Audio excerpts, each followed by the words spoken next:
Bon, aujourd'hui je vais vous parler d'un truc un peu rigolo.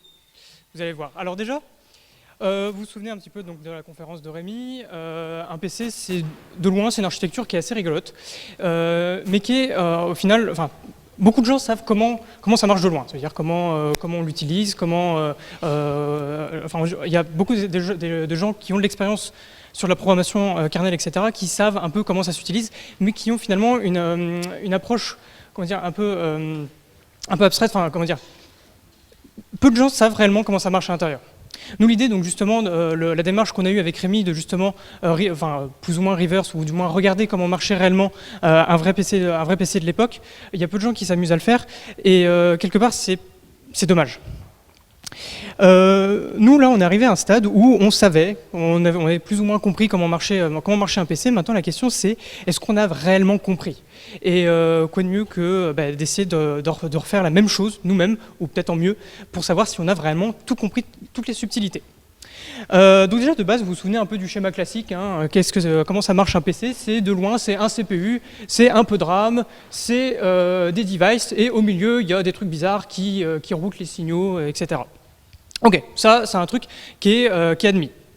La question maintenant c'est, sur un PC, tout ça, en fait tout ce qui est en dehors du CPU, c'est des composants qui sont hardwirés. Ça veut dire, enfin, c'est câblé comme ça, et il y a, à moins de ressouder sa board ou quoi que ce soit, il n'y a pas vraiment de moyen de modifier tout ça. C'est dommage parce qu'il y a plein d'intelligence là-dedans, et on peut s'amuser à faire plein de trucs rigolos en dehors du CPU.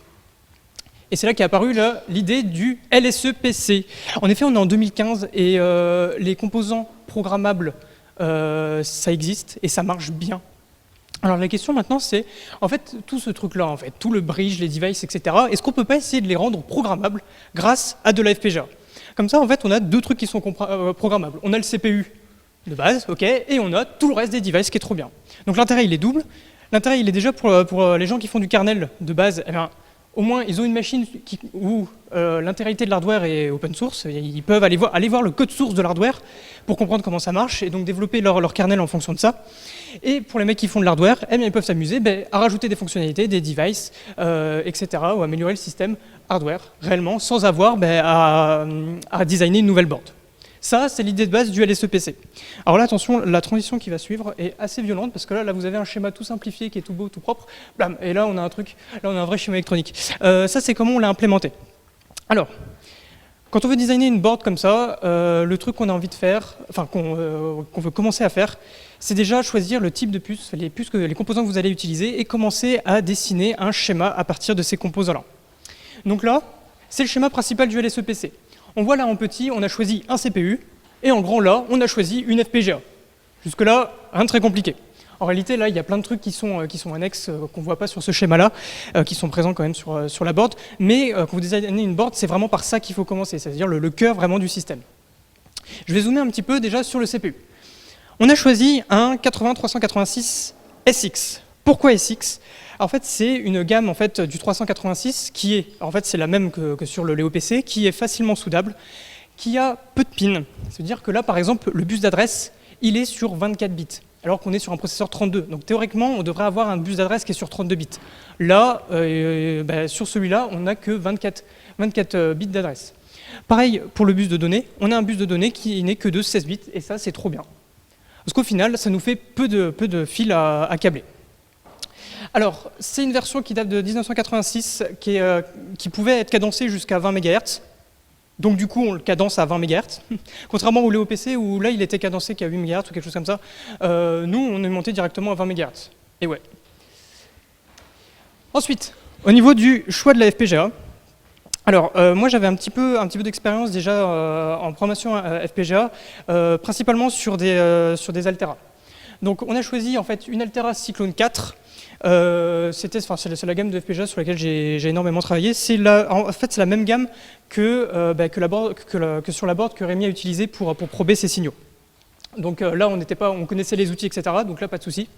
Et après, concernant exactement le choix de la FPGA précisément, on a déjà le premier critère, c'était une FPGA qui soit simple à souder. Parce que mine de rien, les soudures, on n'a pas de matériel vraiment professionnel au LSE pour faire ça. Donc les soudures, c'est à la main. Donc l'idée, c'est déjà de choisir une FPGA qui soit facilement soudable. Et donc celle-là, en fait, la plus petite FPGA dans cette gamme-là, c'est une UQFP avec 144 pins. C'est la plus petite, ça. 144 pins, soudés à la main. Voilà. Donc, on a choisi des FPGA avec ce package-là. Et dans ce package-là, on a choisi la FPGA qui avait le plus de logic cell. Donc, ça veut dire le plus d'éléments logiques dans la FPGA. Donc là, on en a 22 000. On ne peut pas monter plus avec ce type de package-là. Et celle-là, elle a été released en 2009. Et donc ça, c'est trop bien, un peu le generation gap entre le CPU qui date de 1986 et la FPGA qui date de 2009. Moi, je trouve ça assez rigolo, rien que ça. OK. Alors déjà, premier problème, on essaye d'interfacer une chip qui est toute récente avec une chip qui est assez vieille. Premier problème qu'on voit apparaître, c'est qu'il y a déjà une incompatibilité au niveau des voltages. Premier truc, le CPU, elle est alimentée avec du 5 volts. Et tous ces signaux sont en 5 volts. Problème, toutes les FPGA en fait, que vous avez trouvées aujourd'hui sont drivées avec du 3,3 volts. Et ça, c'est très embêtant. Alors là, il y a plusieurs solutions.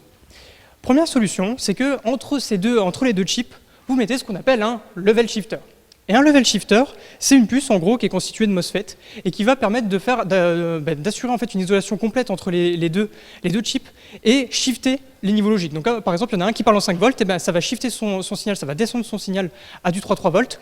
Et donc dans ce cas-là, on n'a aucune incompatibilité entre les deux. Et là, il n'y a pas de souci, ils peuvent communiquer. Ça, c'est top. Donc ça, c'est la solution qu'on a utilisée pour la première version du LSE-PC. Alors ça, théoriquement, c'est la méthode la plus adaptée. C'est-à-dire que électroniquement, c'est trop bien ça. C'est cool. Problème, ça coûte super cher au final. On se retrouve là avec, je crois que c'est 3 € la puce. Enfin bref, là, vous vous rendez compte le nombre de pins qu'on a ici. C'est 3 € la puce, et sachant qu'il nous en faut 3 pour mapper l'intégralité des signaux entre la FPGA et le CPU. Ouais, bof. Donc déjà, faut les router, et en plus, ça coûte cher. Ouais, on va regarder si on a une autre solution qui existe. Si on regarde un petit peu les datasheets en fait, qu'on trouve sur la Siglund 4, on n'est pas les premiers à avoir eu le problème de vouloir interfacer une FPGA avec des devices 5 volts. Et il y a un début de solution qui a été proposé par Altera. En gros, l'idée, c'est le problème il s'est posé sur le PCI. Il y a beaucoup de cartes PCI en fait, où on a la FPGA qui est directement sur le bus PCI. Et comme ça, on peut communiquer directement en PCI avec la FPGA, ça c'est trop bien. Le seul truc, c'est que dans l'aspect PCI, le PCI doit pouvoir gérer le 5 volts. Or, la FPGA ne pouvait pas le gérer à l'époque. Donc en gros, l'idée, c'est que dans la FPGA, il y a moyen de configurer les banques d'IO pour les rendre compatibles avec du 5 volts. En gros, comment ça marche?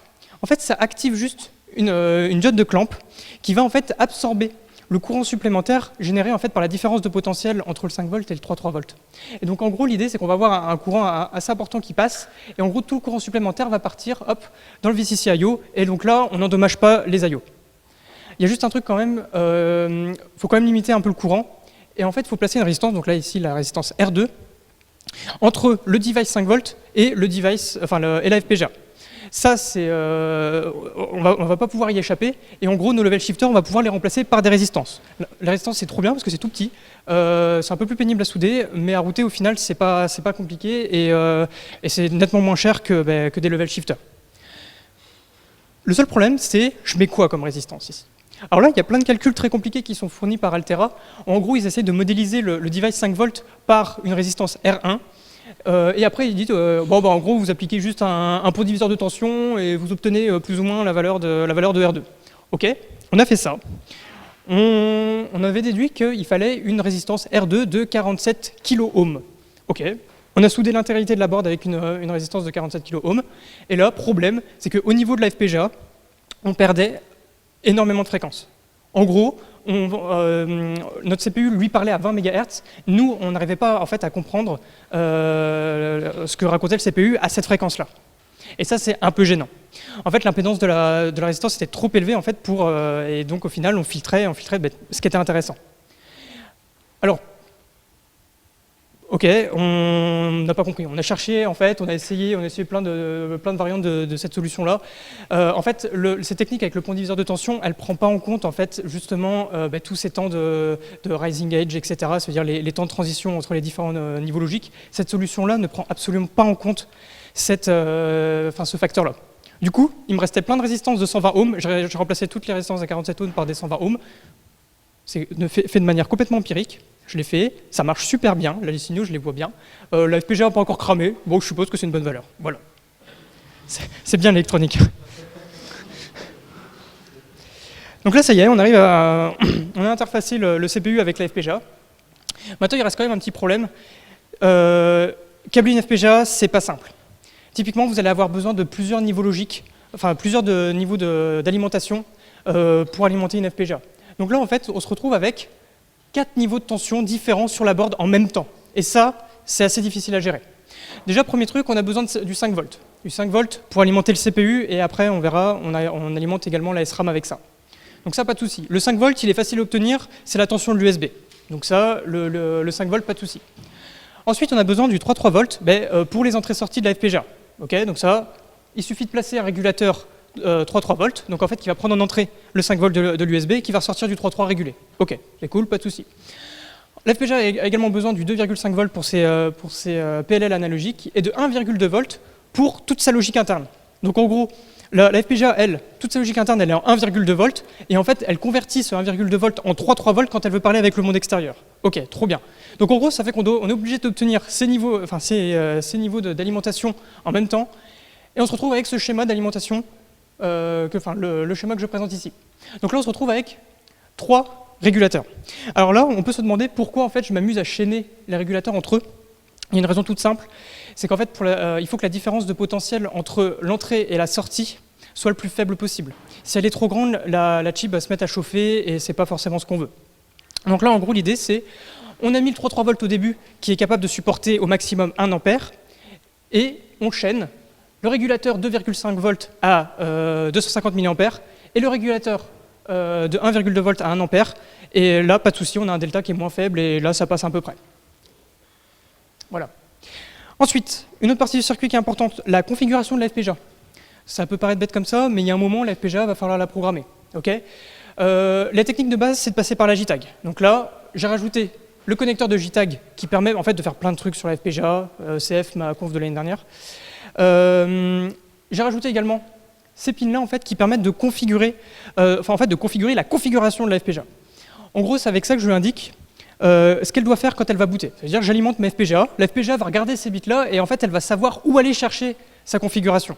Okay, alors là, je ne l'ai pas hardwiré, en fait, j'ai mis des résistances. En fait, c'est au moment de la soudure où je place mes résistances en fonction de la configuration que je veux que la FPGA prenne. Et enfin, je rajoute une mémoire flash en SPI qui va contenir en fait le design, le contenu de la FPGA. En gros, l'idée de mettre une mémoire flash comme ça, c'est que une FPGA c'est volatile. C'est-à-dire que vous coupez le courant, elle va perdre entièrement sa configuration. Donc en gros, l'idée c'est quand elle va booter, elle va aller chercher, qu'est-ce que je fais, comment je me configure, etc. Donc là, le but, c'est qu'elle aille chercher dans la flash sa configuration et qu'elle se programme toute seule dès qu'on branche la board. Voilà, c'est à ça que sert cette flash-là. Voilà. Ensuite, une autre partie. Là, en gros, on a un CPU et de la FPGA. Il y a un autre truc qui manque un peu, c'est de la RAM. On a décidé d'ajouter donc de la static RAM. Alors, pourquoi de la static RAM? La static RAM, c'est une mémoire qui est trop bien. Elle est trop facile à utiliser. Genre vraiment. En fait, c'est la mémoire telle que vous la connaissez. Je demande une adresse, je lui dis si c'est en read-write, et dans ce cas-là, elle effectue une opération. C'est ultra simple à utiliser. Le problème, c'est que ça coûte un peu cher. Là, on a une chip de 1 méga qui coûte 8 €. Voilà. Mais au moins, elle est super simple à utiliser. On aurait pu utiliser de la DRAM ou ce genre de truc. Le problème avec la DRAM, c'est que c'est un peu plus compliqué à utiliser. Et nous, dans ce cas-là, on n'a pas envie de s'ajouter de la complexité supplémentaire. On pourrait dans une prochaine version, mais là, l'idée, c'est de rester sur la static RAM. Tac. Ensuite, au niveau de l'USB, on a rajouté un truc tout bête. On s'est dit, on comptait de toute façon alimenter la board en USB. Là, on a rajouté un petit truc. C'est une FTDI. Une FTDI, c'est quoi? C'est une chip qui va convertir en fait de l'USB vers du serial. Et comme ça, en fait, l'idée, c'est d'apporter une communication USB entre un host en USB et la FPGA directement. C'est la méthode la plus simple en fait pour assurer ce rôle-là. Ok. Une fois qu'on a tout ça, une fois qu'on a tous les schémas qui sont bons, etc., on peut commencer à s'amuser à dessiner la PCB. Donc là, on a sorti une première version. Donc qui fait sur 2 couches, qui fait à peu près 10 par 15, pardon. Donc qui est grande, je l'ai rapporté ici. C'était vraiment un premier jet, et on l'a envoyé en fabrication. Donc là, on voit Rémi qui soude, hein. Il soude bien. Hein. Après, ça, c'est moi qui soude, je soude bien. Hein. Voilà. Et comme vous vous en doutez, cette carte, elle marchait parfaitement du premier coup. Non, je rigole. En fait, il y a tout qui n'allait pas dans cette carte-là. Enfin, il n'y avait pas vraiment d'erreur de design, c'est juste qu'il y avait énormément d'erreurs d'étourderie. Typiquement, le câble de JTAG était mal câblé, il y avait énormément de trucs comme ça qui n'allaient pas. L'oscillateur était mal câblé également, etc. Bref, c'était que des erreurs d'étourderie, mais pas vraiment d'erreurs de design à proprement parler. Donc là, on peut voir le magnifique patch qui permet de régler le problème de JTAG. Hein. Et donc là, j'arrive plus ou moins à communiquer avec la FPGA qui est à moitié morte, enfin bref. Bref. Cette version ne marchait pas du tout, et en gros l'idée, on est reparti de zéro. Et on a sorti cette version-là. Cette version-là, elle est sur 4 couches. Donc en gros, au lieu de se limiter à 2 couches, on s'est dit on va faire une board plus petite, mais qui est composée de 4 couches. Et on a revu un peu toutes les erreurs qu'on avait faites sur la première version. Donc ça, alors déjà, pourquoi passer sur du 4 couches Non, ça j'expliquerai après. Donc on l'a envoyé en fabrication. Et là, on se retrouve à un moment où on reçoit les PCB. Et en gros, l'idée, c'est on a une PCB qui est assez complexe. Et maintenant, il faut tester qu'elle marche. Donc là, il y a soit la solution, je soude tout. Et après, j'alimente et je prie. Ça marche jamais. La solution, en fait, qu'on a adoptée, c'est d'y aller par étapes. Première étape, tester si le circuit d'alimentation marchait bien. Donc là, on peut voir sur la photo, j'ai soudé uniquement le circuit d'alimentation, donc avec les régulateurs, et j'ai mis la FTDI également. Et là, le but, c'est de tester si le système supporte bien la charge, que les tensions sont correctement régulées, etc. Ça, c'est la première étape, mais c'est une étape qu'il ne faut absolument pas zapper. Deuxième étape, c'est de souder la FPGA. Alors, souder la FPGA, c'est un truc trop bien qui prend à peu près 5 heures. Je n'arrive pas à faire moins, en fait. Même si le package est soudable à la main, là, on peut voir qu'on a 144 pins quand même à souder, à tester. C'est long. C'est long et ça ne marche jamais du premier coup. Donc une fois qu'on l'a testé, en gros l'idée, on essaye en JTAG et on teste les différentes fonctionnalités de la FPGA sans brancher le CPU. Okay, donc ça c'est la deuxième étape. Une fois qu'on a ça qui marche, hop, on branche le CPU et on peut commencer à jouer. Voilà, très bien. Donc ça c'est la première version qui marche réellement du LSEPC. Là, on arrivait à faire tourner un petit peu de code dessus. On arrivait à correctement analyser les signaux du 386. Et donc voilà. Le seul problème, bon, il y avait encore quelques petits trucs qui n'allaient pas. Vraiment pas grand-chose. Mais c'était des bugs qui étaient quand même assez gênants pour la suite, donc on a dû les corriger avec une troisième version. Alors déjà, comme j'ai dit, on a changé quelques routages. On avait quelques trucs qui n'allaient pas, donc on les a corrigés. On est repassé sur du mini USB, parce que c'est plus élégant, tout simplement. Il n'y a pas de vraie raison, c'est juste c'est plus élégant. Et grosso modo, c'est plus ou moins les seuls trucs qu'on changé. On a rajouté des trous, je vais vous montrer plus tard à quoi ils servent. Et on a rajouté des test points. Parce que le truc bête, c'est que quand j'ai envie de tester ma board, j'ai envie d'avoir des test points où je peux poser des probes et tester simplement. Donc c'est à ça que servent les test points. On n'a pas changé autre chose. C'est plus ou moins la même chose que la version 2 avec quelques petits changements seulement. Alors, maintenant, on a un circuit en 4 couches. L'idée maintenant, c'est que chaque couche a un rôle bien défini. La première couche, donc le top layer, c'est la couche qui va contenir en fait la majorité du wiring. En fait, tous les câblages une majorité des câblages vont se faire ici. Donc là, on peut voir très distinctement. Donc là, on a la FPGA au milieu, on a le 386 ici, et donc là, on peut voir les différents bus qui vont du CPU jusqu'à la FPGA. Entre les deux, on retrouve bien nos résistances. Ok? Jusque-là, ça va? Parfait. Le layer d'en dessous, c'est le plan de masse. En gros, c'est un layer où on va éviter au maximum d'avoir du wiring.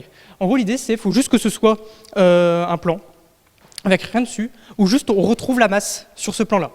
L'intérêt de ce truc-là, c'est que la masse soit plus ou moins au même niveau de potentiel partout sur la carte. Ça, c'est ultra important. Donc, ça veut dire que mon composant se trouve là ou à l'autre bout de la carte, il faut qu'il soit vraiment au même niveau de potentiel. Et c'est à ça que sert ce layer-là. Alors là, vous pouvez voir, je me suis un peu raté, parce qu'en fait, là, j'avais vraiment plus de place dans les autres layers, donc du coup, j'ai été obligé de router, de rajouter un peu de wiring ici. Mais grosso modo, ça casse pas trop mon plan de masse. Il reste quand même assez propre. Le layer d'en dessous, c'est le layer de puissance. C'est dans ce layer-là qu'on va faire passer tous nos signaux de puissance. Donc là, on retrouve bien nos 4 niveaux de tension. Donc on retrouve le 5 volts qui va sous le CPU, on retrouve le 3,3 volts qui va sur les I/O de la FPGA, on retrouve le 1,2 volts qui va sous la FPGA, parce qu'en fait, vu que toute sa logique est en 1,2 volts, eh bien en fait, on s'amuse à mettre le plan en fait, de puissance sous la FPGA de 1,2 volts. Et enfin, le 2,5 qui est utilisé pour la JTAG et pour quelques IO, enfin pour quelques PLL de la FPGA. Et voilà, c'est assez propre, non? Là, on est content d'être en 4 layers pour faire ce genre de truc. S'amuser comme ça avec 4 niveaux de puissance en 2 layers, ça se fait, mais c'est assez compliqué. Là, on est super content d'être en 4 layers. Et dernier layer, donc c'est le layer d'en dessous, celui-là on le voit. En gros, sur celui-là, vous pouvez finir le routing. En gros, tout ce que vous n'avez pas eu la place de faire sur le top layer, vous pouvez le faire en dessous, et vous pouvez même souder des composants en dessous. Donc, typiquement, ce que je vais avoir en dessous, je vais avoir la SRAM, donc la RAM. Je vais avoir mes condensateurs qui vont me permettre de faire du filtrage local sur la chip. Donc là, on peut voir les condensateurs qui sont dédiés à la FPGA, les condensateurs qui sont dédiés au 386, et ici, j'ai mis l'oscillateur qui permet de cadencer le CPU et la FPGA. C'est cool, non? Et là, le truc trop bien, on a eu un bol fou à ce moment-là, c'est qu'en fait, au moment où on a voulu lancer la fabrication de la dernière version, notre fabricant nous a dit « Yo, j'ai acheté une nouvelle machine qui permet de faire du découpage laser sur du plexiglas. Du coup, on offre 10 plaques de plexiglas par jour. » Donc avec Rémi, on s'est dépêché en fait, de designer une plaque de plexiglas qui match parfaitement en fait, les trucs qu'on avait mis sur la PCB. Et du coup, on a envoyé ça, et c'est trop bien. On a eu une plaque de plexiglas gratos, et du coup, ça rend trop bien. Qu'est-ce que vous en pensez?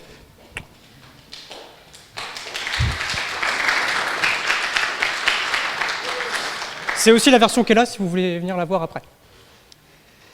Donc là, ça c'est la version finale que je vous présente aujourd'hui, et qui marche presque complètement. Ok, on a vu comment marchait la PCB, on a vu comment était conçu, comment on avait câblé le CPU et la FPGA ensemble. Maintenant, il est grand temps de coder la FPGA. Alors, on a divisé le design de FPGA en plusieurs modules. Le premier module, c'est le bus contrôleur. En fait, c'est lui qui va gérer les entrées-sorties du CPU et qui va en fait convertir le signal, enfin les signaux envoyés par le CPU en un bus qui est un petit peu plus simple, enfin qui est même beaucoup plus simple, et qui est utilisé uniquement en interne de la FPGA. Okay, ça, c'est une première étape qui est vraiment ultra importante et qui est indispensable. Les autres modules, donc déjà le premier, c'est le memory controller. Le memory controller, c'est lui qui va décoder address space et c'est lui qui va gérer les accès à la mémoire. Ensuite, on a les IO control, qui est le module qui va gérer en fait tous les devices. Grosso modo, c'est lui qui va gérer l'IO space et qui va communiquer avec les différents devices. Là, pour l'instant, on a 2 devices. On a un contrôleur de LED et on a une UART, un 8250, qui a été codé par M. Nurla. Hop là. Alors là, je vais détailler un petit peu comment fonctionne le bus controller. On va prendre un schéma tout simple. Ça, ce que j'ai représenté ici sur le chronogramme, ce sont des accès que le CPU peut très bien faire. Okay, nous, on est obligé de matcher en fait, ce comportement-là dans notre système. On n'a absolument pas le choix. On va regarder un peu comment ça fonctionne. Alors j'ai fait des super zooms, vous allez voir, c'est trop bien. Donc là, premier zoom. Là, le CPU essaye de faire un accès en écriture. Il a envie d'écrire quelque part. Donc ce qu'il va faire, c'est qu'il va indiquer en fait qu'il a envie de commencer un cycle de bus avec le bit ADS. Le bit ADS, c'est le signal qui, dès qu'il passe au niveau bas, est censé déclencher toute la logique du bus controller. Donc en gros, moi je trigger en fait toute ma logique dès que je détecte un front descendant sur ADS, et à ce moment-là, j'ai la certitude en fait que le CPU est en train de driver le bus d'adresse et le bus de contrôle. Donc là, s'il veut faire une écriture à l'adresse 1, il va mettre sur le bus d'adresse l'adresse 1 et il va mettre sur le bit WR, il va le mettre à 1 pour dire qu'il veut faire une écriture. Jusque-là, pas de souci, c'est très clair. Nous, on a un signal qui est très important qu'on doit absolument gérer, c'est le bit ready. Ce bit ready, c'est le bus controller qui le drive, et ça permet en fait au bus controller d'indiquer au CPU s'il est prêt ou non. Et en fait, dès qu'on va détecter donc là un accès au bus, on fait passer le bit ready à 0, en fait pour dire qu'on n'est pas prêt. Et en gros, nous quand on fait passer à 1 pour dire qu'on n'est pas prêt, il est inversé. Et on effectue sa demande, ok, on effectue l'écriture, pas de souci. Et dès qu'on est prêt, dès qu'on a fini l'écriture, on fait passer au niveau bas ready pour dire c'est bon, on est prêt, j'ai effectué ta demande, tu peux passer au cycle suivant. Et ce front descendant là, il va déclencher un autre cycle. Donc là par exemple, on est sur un cycle d'écriture. Ok, ça va, c'est simple. Ok, ça va se compliquer assez rapidement. Là, on poursuit sur un cycle d'écriture. Ok, donc là pas de souci. Le seul truc quand même, qu'il faut retenir, c'est que le bus de données, il est bidirectionnel. Ça veut dire qu'il peut être drivé par le contrôleur de bus et par le CPU. Enfin, pas les deux en même temps, mais ça veut dire que ce truc-là, il est bidirectionnel, et ça, il faut faire gaffe à ça. Là, typiquement, quand j'ai un cycle de lecture, c'est au bus contrôleur de driver le bus. Donc en gros, dès qu'il va dire qu'il est prêt, il va driver sur le bus de données une data. OK? Pas de souci. Il y a juste un cas un peu tricky qui arrive, c'est si le CPU demande juste après une écriture. Ouais, alors là, je suis en train d'écrire un truc sur le bus de données, et lui, pendant ce temps-là, il est en train de me dire qu'il a envie d'écrire. Alors là, il y a un court laps de temps, en fait, où il faut que ma FPGA puisse faire passer le bus de données en état d'haute impédance très rapidement afin que le CPU puisse écrire correctement. Okay, et ça, il faut faire attention à ce genre de cas-là. Next, il y a un dernier cas qui peut arriver, ça c'est un cas assez rigolo, c'est le cas idle, c'est-à-dire le CPU n'a absolument pas envie d'accéder au bus. Voilà. Comme on le sait, eh bien c'est tout simple, on regarde le bit ADS, et s'il reste à l'état haut, ça veut dire que le CPU est en mode idle. Ça ne veut pas dire qu'il dort réellement, ça veut juste dire qu'il est en train de faire des opérations en interne. C'est juste ça. Il y a un truc qui est aussi rigolo, c'est que sur le bus d'adresse et sur le bus de contrôle en général, il ne passe pas du tout en état d'haute impédance. C'est-à-dire qu'il continue d'être drivé, et on a des valeurs qui sont drivées ici. Je ne sais pas à quoi elles correspondent. Ça correspond à des accès, c'est le CPU qui produit des accès. Il y aura peut-être moyen de les interpréter, mais je ne l'ai pas fait. Mais en gros, l'idée, c'est que là, toutes les données qu'on a là, elles ne sont pas vraiment utiles pour le bus contrôleur. Et après, dès que le CPU veut sortir du mode idle, il refait passer au niveau bas ADS, et c'est parti. OK? Donc là, si vous avez bien suivi, ce truc-là, ça peut être super bien représenté par une machine à état. On a notre état idle, qui est l'état de base, c'est-à-dire le CPU ne fait pas d'accès au bus. Et s'il a envie de faire passer, d'accéder à une information sur le bus, il va passer en état T1. Dans l'état T1, il va mettre ADS à 0, il va driver le bus d'adresse, et s'il est sur un cycle d'écriture, il va driver le bus de données. Alors juste un truc pour clarifier ce schéma-là, ce que j'ai mis en bleu, c'est les opérations qui sont effectuées quand je rentre dans un état, et en rouge, c'est les opérations qui sont effectuées quand je sors d'un état. Okay, ensuite, l'état T2, donc ça veut dire que dès que je passe en T1, en fait, je vais forcément avoir un T2, quoi qu'il arrive. Et en T2, donc en fait, le T2, il finit le cycle de bus. Donc typiquement, le CPU va mettre A1 ADS, et s'il y a une lecture, alors dans ce cas-là, dès que je sors de T2, le CPU va récupérer la valeur qui est sur le bus de données. Voilà, ça c'est relativement simple, et ça se modélise très bien comme ça. Il y a juste un truc à noter, on reste en fait à l'état T2 tant que le bit ready est à 1. Ça veut dire que tant que le bus contrôleur n'a pas dit c'est bon, j'ai correctement effectué ta demande. Voilà, ça c'est simple. Ça, à coder en Verilog, ça se fait ultra bien. Ok, retenez bien ce schéma-là parce qu'on va revenir dessus après. Ok, donc là on est bon, on a un bus contrôleur qui marche à peu près. La deuxième unité maintenant qu'on a envie de coder, c'est le memory controller. Donc là en fait, tout ce qui est, toute l'astuce en fait qu'on va voir dans le memory controller, c'est de décoder l'adresse et de sélectionner en fait la bonne chip qui correspond à l'adresse demandée. Là, on va avoir deux types de mémoire. On va avoir, comme je vous ai indiqué, la RAM externe. Ok, ça pas de souci. Et en plus, dans la FPGA, on a une RAM interne. Cette RAM interne, elle est trop bien. Elle est toute petite, mais elle est très facilement débuggable. En JTAG, c'est super facile d'aller regarder en fait ce qu'il y a dans cette RAM interne. Je peux modifier le contenu en live directement par JTAG, etc. C'est trop bien. Le seul truc, c'est que physiquement, ça ne se contrôle pas du tout de la même manière que la SRAM externe.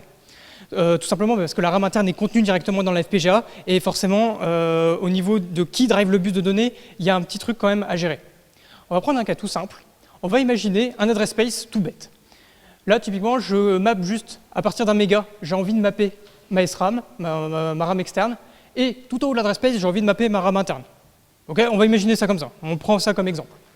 Si le CPU a envie tape à cette adresse-là, donc une adresse qui correspond à une RAM interne, ce que va faire le memory controller, c'est déjà décoder l'adresse, définir qu'à cet endroit-là, il y a une RAM interne, et dans ce cas-là, sélectionner, donc avec un bit spécial, un bit de chip select, sélectionner la RAM interne, et la RAM interne va fournir ses valeurs sur le bus de données. Jusque-là, pas de souci. Ça, c'est le cas le plus simple.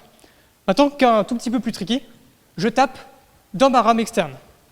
Alors là, c'est assez drôle parce que non seulement on va vouloir sélectionner en fait la RAM externe, mais il faut ensuite empêcher en fait, la FPGA de driver le bus de données. Parce qu'en fait, sinon, on va avoir deux personnes qui vont driver en même temps ce bus-là. On va avoir l'ISRAM qui va parler d'un côté, la FPGA qui va driver quoi qu'il arrive, et ça, c'est assez embêtant. Donc en gros, l'idée, l'astuce, c'est de rajouter un tri-state buffer. Le tri-state buffer, c'est en fait, c'est le composant qui va indiquer, qui va mettre en état d'haute impédance le bus de données.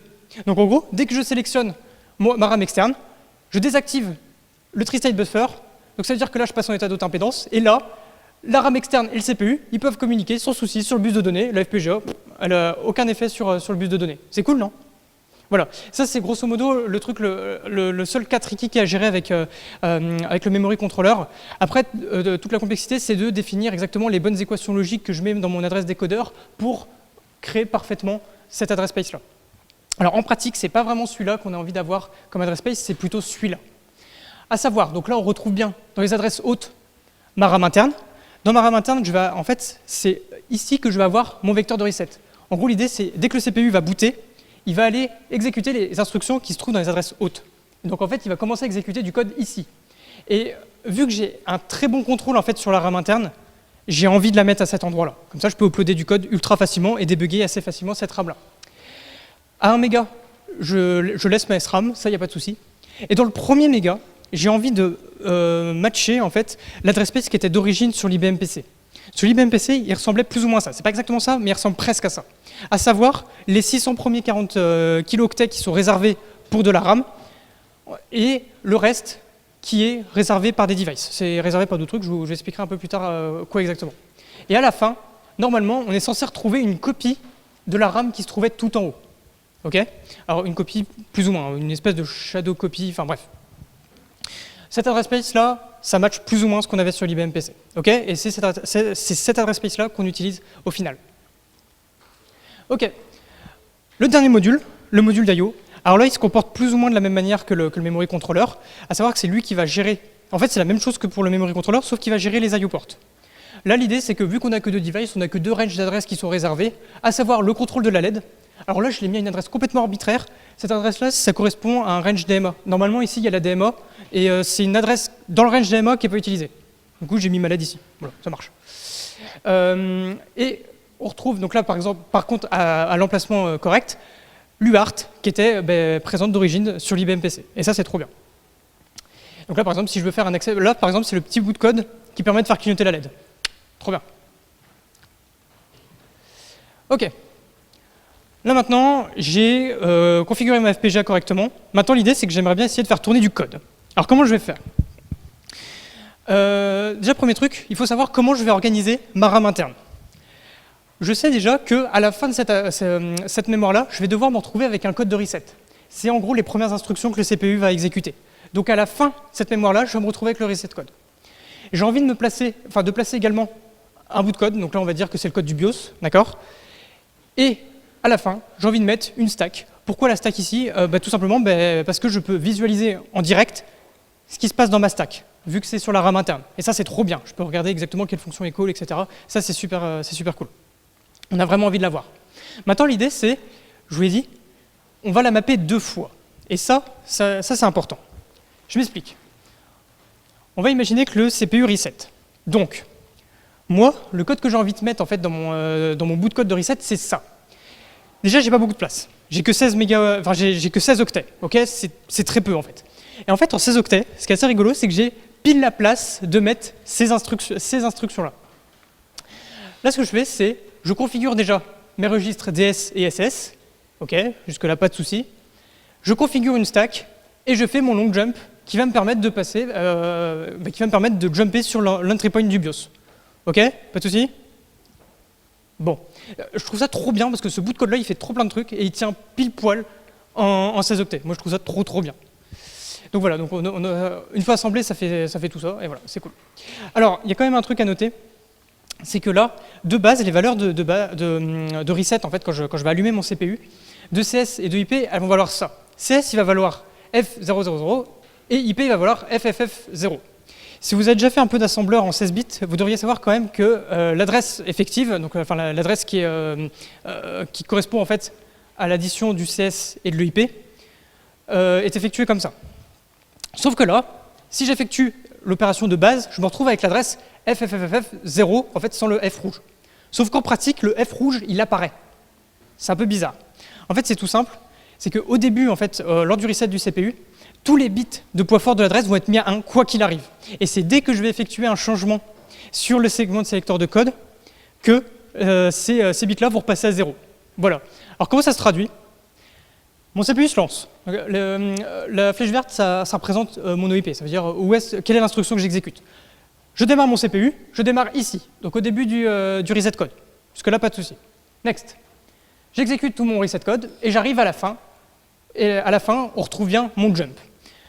Mon jump ici, donc c'est un long jump, il va modifier non seulement IP, mais il va aussi modifier CS. En fait, il va mettre 0xF00 dans CS et il va mettre 0x8000 dans IP. OK? Donc là, en gros, je ne modifie pas réellement la valeur de CS, parce qu'en fait, ça c'était déjà la valeur d'origine de CS. Mais vu que j'y touche, ça va faire passer en fait tous mes bits d'adresse du bus d'adresse à 0, et ça fait que je vais retomber, pouf, ici dans le premier méga. Et tant que je ne serai pas passé en fait, hop, voilà, je vais repasser hop, dans le premier méga. Et tant que je ne suis pas passé en mode protégé, je ne peux pas revenir sur les adresses plus hautes que 1 méga. Et ça, voilà, ça c'est un truc qu'il faut quand même retenir. C'est pour ça que ma RAM interne est mappée 2 fois. C'est clair, non? Et donc là, je retombe en fait sur mon code de BIOS, et là, pas de souci, mon BIOS il mène sa vie. OK? On peut aller encore plus loin, à savoir que on est en 2015, et j'aimerais bien passer en mode protégé assez rapidement. Donc en gros, l'idée c'est, on reprend le même schéma que tout à l'heure, sauf que dans mon entry point, donc là à 0, je vais mettre un tout petit bout de code qui va me permettre de passer en mode protégé assez rapidement. Et en gros, le bout de code, il ressemble juste à ça. C'est juste, je load une GDT, je mets à jour mon CR0, je reload certains registres, et j'effectue mon long jump. Alors là, juste un truc pour le long jump, mon assembleur gérait super mal le long jump, il ne me générait pas les bons opcodes, du coup je les ai mis à la main, enfin on va pas se laisser embêter. Hein. Et juste après, je mets ma GDT. Et donc là, en 0x0400, j'ai mon vrai code 32 bits qui est lancé, et c'est trop bien. Ok, donc là c'est bon, j'arrive à exécuter du code, etc. C'est sympa, c'est cool. Maintenant la question c'est, est-ce qu'on peut aller plus loin? Là, globalement, telle que la machine est là, elle sert un peu à rien. On arrive juste à exécuter du code bêtement, ouais c'est cool, je peux utiliser un PC classique pour faire ça. Maintenant l'idée ce serait d'aller justement plus loin et d'utiliser la FPGA à bon escient. Alors là je vais vous montrer une application possible du LSEPC, c'est pas pour ça à la base qu'il avait été destiné, mais c'est une application possible. L'application possible en fait, ce serait depuis un host, depuis un vrai PC cette fois, pouvoir contrôler l'exécution de mon LSEPC. Et donc l'idée, ce serait de rajouter dans la FPGA un module de supervision qui va superviser le CPU, enfin qui va superviser l'exécution du code sur le CPU. Comment je vais pouvoir assurer ça? Vous vous souvenez de la FTDI de tout à l'heure? Eh bien là, on va s'en servir. En gros, l'idée, c'est que je vais communiquer en UART entre ma FPGA et ma FTDI, okay, donc une liaison série basique. La FTDI, elle va convertir tout ça en USB. Et du côté host, en fait, l'idée, ce serait de fournir une API qui permettrait en fait, de superviser le CPU assez simplement. Et à côté, j'ai mon application qui fait quelque chose, et qui fait quelque chose en rapport avec l'exécution du LSEPC. OK. Qu'est-ce que ça implique ces changements-là? Déjà, il faut rajouter un module à part.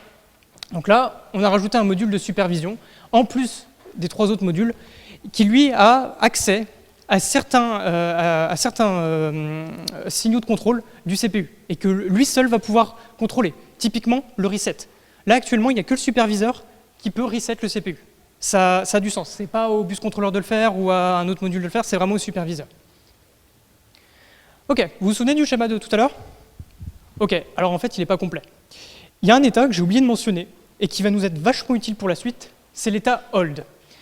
Cet état, en gros, ça indique au CPU, arrête de faire des accès au bus, il y a quelqu'un d'autre qui est en train de le driver.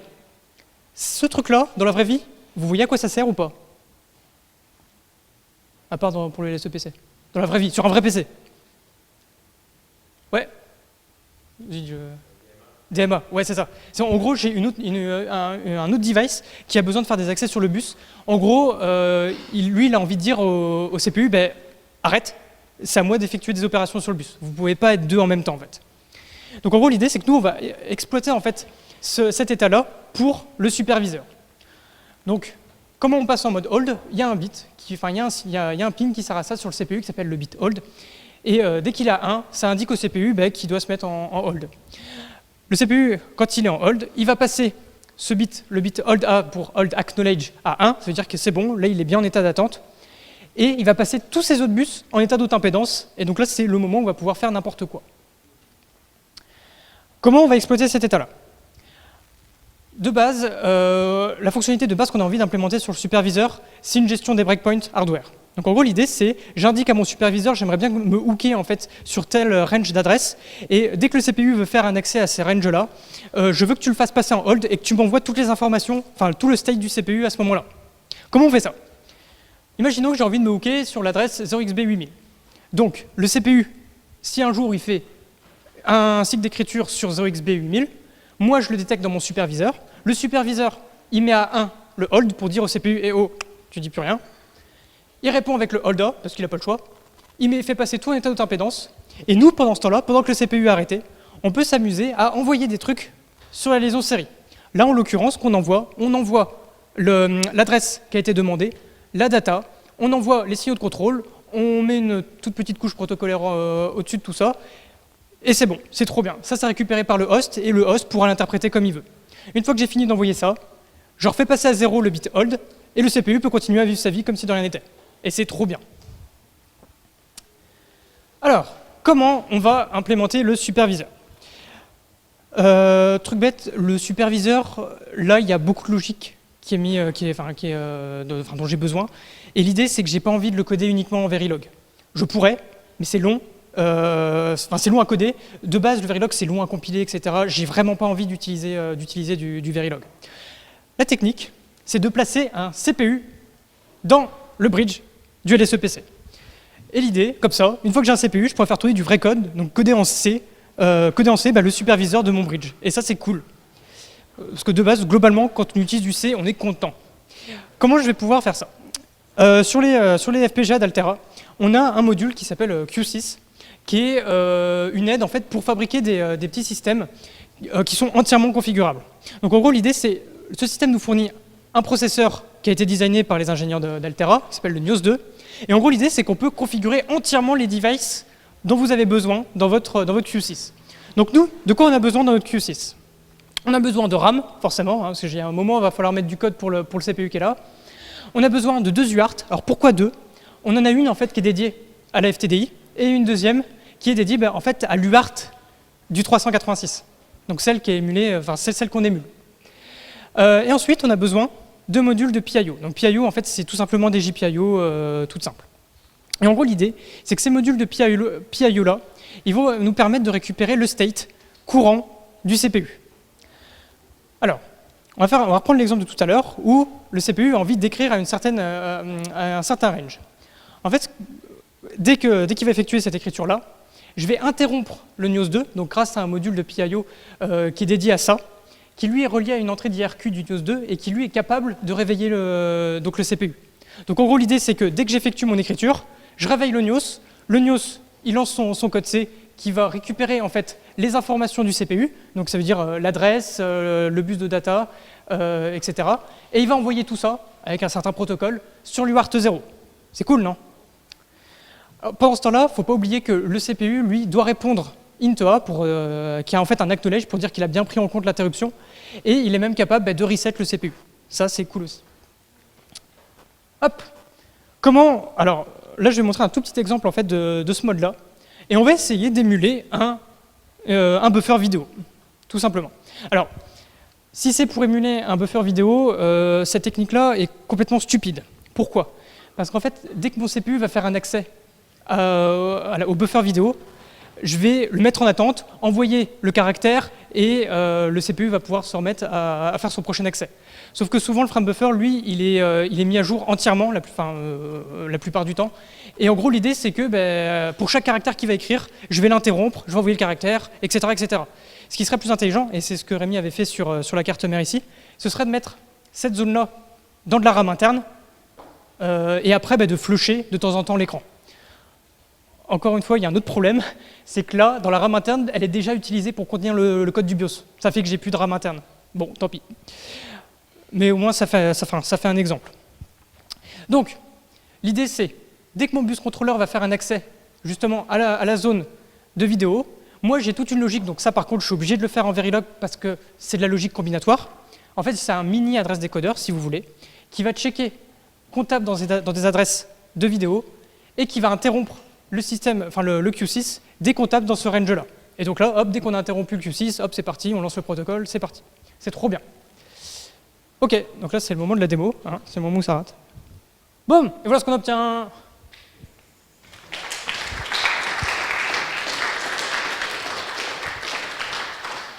Donc là ce qu'on peut voir c'est juste un buffer vidéo qui est ultra simple, et juste là, ça fait juste le bout de code assembleur qu'il y a qui tourne sur les LSEPC là actuellement, ça fait juste tourner ce truc-là avec plein de couleurs différentes. Voilà, c'est trop bien. Ok.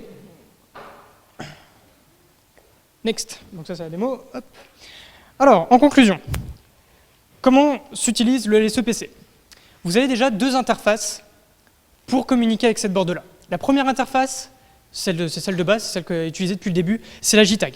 Qu'est-ce qu'on a comme service sur la JTAG? On a déjà, premier truc, la programmation et le debugging de la mémoire interne. Donc ça, c'est cool, si vous voulez mettre à jour votre BIOS, vous avez juste à modifier le contenu de cette RAM-là. Ensuite, on a toute l'interface de programmation pour programmer le NIOS 2, donc le superviseur. Ça va passer par ce hook-là. Ensuite, on a un module qui nous permet de programmer la flash de la FPGA. Vous vous souvenez, la flash SPI du tout début? Eh bien, en fait, on va pouvoir la programmer grâce à ça. C'est trop cool. Donc, dès qu'on veut mettre à jour le code de la FPGA, il faut le faire sur la FPGA et sur la mémoire flash en même temps. Et enfin, dernier service qu'on a, c'est SignalTap. C'est le service qui va nous permettre de faire de l'analyse logique sur les signaux du CPU. Donc, c'est trop bien. Vous pouvez débugger votre CPU en analysant les signaux qui fournissent sur le bus. C'est trop bien. Et enfin, l'autre interface, donc là qui n'est pas complète mais qui est en cours, c'est l'interface USB. Donc quand on voit, l'interface USB en fait, elle est fournie en fait par la FTDI. Donc là, ça fait qu'on se retrouve avec un TTY USB, etc., sur lequel on a mis une surcouche protocolaire et on a juste justement à communiquer avec ce device-là pour pouvoir communiquer avec le superviseur. Et voilà, ça c'est deux interfaces, enfin ces différentes interfaces qu'on a pour programmer le LSEPC. Voilà. Avez-vous des questions? Je vous ai assommé. C'était vachement clair alors. Non? Bon, dans ce cas... Ah si, des tout.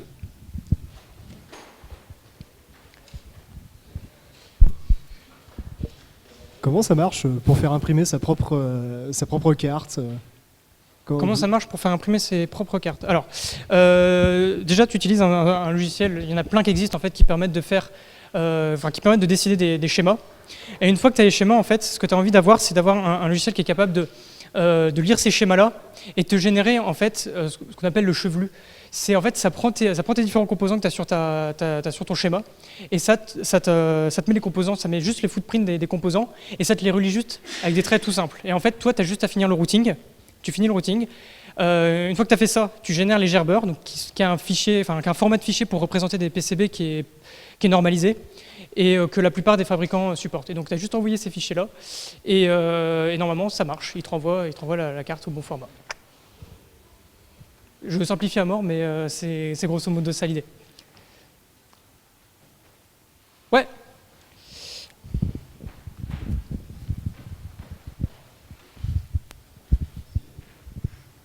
Alors combien il a coûté le LSEPC au total? Ah, ça c'est une bonne question.